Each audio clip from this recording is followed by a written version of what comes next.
सध्या आरक्षण या विषयाकरता महाराष्ट्रामध्ये सतत गरमागरमी सुरू आहे, तर जालना हे उपोषण आरक्षणाकरता आंदोलन याकरता सर्वत्र ओळखलं जाऊ लागलंय। असेच आंदोलन सध्या धनगर समाजाच्या वतीनं होत असून जालनामध्ये दीपक बोराडे हे उपोषण करता बसलेले आहेत। आज दीपक बोराडे यांच्या उपोषणाला 5 दिवस पूर्ण झाले असून त्यांच्या भेटीला गुणरत्न सदावर्ते हे आले होते। गुणरत्न सदावर्ते यांच्या विरोध आणि त्यातून गुणवंत सदावर्ते यांनी केलेली घोषणाबाजी यामुळे वातावरण ढवळून निघालेले असतानाच ओबीसी नेते नवनाथ वाघमारे यांच्या जालना शहरातील नीलमनगर भागातील घरासमोर उभ्या असलेल्या स्कॉर्पिओ गाडीला संध्याकाळच्या वेळेस कोणीतरी पेट्रोल टाकून आग लावली। सदर इसम तोंडावर रुमाल बांधून आलेला सीसीटीव्ही मध्ये स्पष्टपणे दिसत आहे। चोही बाजूने अंगोदर त्यानं गाडीवर पेट्रोल टाकलं आणि नंतर स्कॉर्पिओ गाडीला आग लावली। या आगीमध्ये नवनाथ वाघमारे यांच्या गाडीचा बराचसा भाग जळून गाडीचं नुकसान झालं आहे। या प्रकरणानंतर नवनाथ वाघमारे यांनी स्पष्ट केलंय की या प्रकारच्या भ्याड कृत्याला मी घाबरणार नाही। ओबीसी समाजाकरता मी नेहमी लढतच राहणार आहे।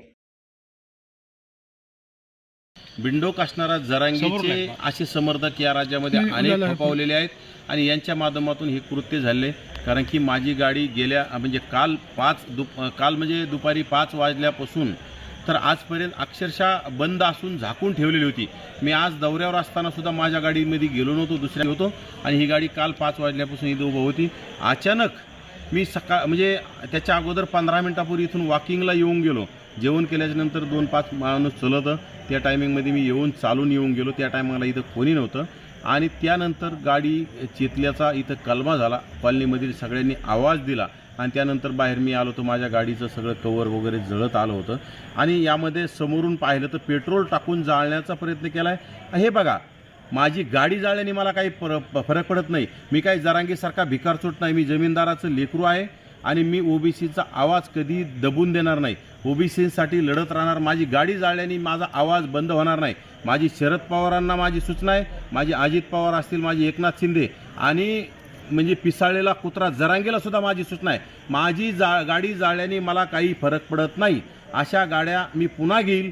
कारण की मी जमीनदार असलो की माझा बाप मला गाडी घेऊन देईल, माझे वडील मला गाडी घेऊन देतील, परंतु असे कृत्य करणं योग्य नाही। आमच्या लोकांनी जर ठरवलं तर जरांगीच्या गाड्या जाळायच्या आणि जरांगीचे घरं जाळायला तर चालेल का? परंतु आम्ही डॉक्टर बाबासाहेब आंबेडकरांचं संविधान मानणारे आहोत। आम्ही कुठलंही चुकीचं कृत्य करत नाहीत। आम्ही संविधानानुसार आणि लोकशाही मार्गाने आंदोलन करणारे आहोत। परंतु ही जर झुंडशाही निर्माण होत असेल तर ओबीसी सुद्धा अशा गोष्टी करू शकते ना। परंतु आम्ही आमच्या ओबीसी बांधवांना, ओबीसी कार्यकर्त्यांना, ओबीसी पदाधिकाऱ्यांना आम्ही कुठल्याही गोष्टी अशा करून देत नाहीत, निर्बंध लावण्याचं काम करतो। परंतु जरांगीला आमची सूचना आहे, तुम्ही जर अशी दादागिरी आणि आमच्या गाड्या जाळण्याचा पर्यंत उभ्या गाड्या जर जाळत असेल तर आम्ही तुमच्या सुद्धा गाड्या आमच्या कार्यकर्त्यांनी जाळल्या तर मग तुम्ही आश्चर्य मानू नका। त्यामुळे तुम्ही असे चुकीचे कृत्य करू नका। माझी प्रशासनाला, पोलीस प्रशासनाला विनंती की हा गुन्हा जरांगीच्या नावाने दाखल झाला पाहिजे। हा गुन्हा शरद पवारांच्या नावाने, शामळा रोहित पवारांच्या नावाने, अजित पवारांच्या नावाने, एकनाथ शिंदेच्या नावाने गुन्हा दाखल झाला पाहिजे। कारण की माझी गाडी मी ह्या लोकांच्या विरोधात बोलतोय आणि सत्य बोलतोय, जो ओबीसींची बाजू घेऊन बोलतोय, ओबीसींचं अस्तित्व टिकवण्यासाठी बोलतोय म्हणून यांनी हा केलेला कटकार असणार नाही। परंतु माझी गाडी जाळल्याने मला काही फरक पडत नाही। मी लढत राहणार, मी बोलत राहणार।